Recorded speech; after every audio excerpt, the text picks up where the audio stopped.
Hi there, I'm Matt from Code Wizards, and we'll be taking a quick look at how to run Nakama locally with Docker.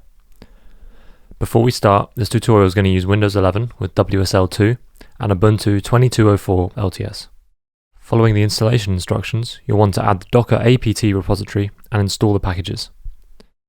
After that, I just check that the Docker commands work and experience an issue that seems to be related to the Docker service not running, so I start it and enable it so that it will automatically start at system boot next time. Now to quickly complete the post-installation steps, just need to create a Docker group and add the current user to it so that it can run the Docker CLI without the use of root. You'll need to log out and back in for this change to apply, so I'm just going to close the WSL shell and open another.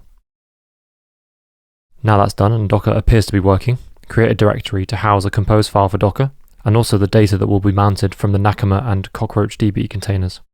Nakama have a getting started guide with a page that has a couple of example compose files. I'm grabbing the one that uses CockroachDB rather than Postgres, and pasting it into a file named compose.yaml. I'm also briefly changing the name of the directory that Nakama will mount its data directory to on the host file system. Once you've made the changes to compose.yaml, save the file and run docker compose up. If you'd like to retrieve your shell back and not see the logs in real time, run docker compose up --d instead. Now we have Nakama successfully running locally, in our case with the web UI accessible at localhost /7351. So that was just a brief look at how to run Nakama locally with Docker.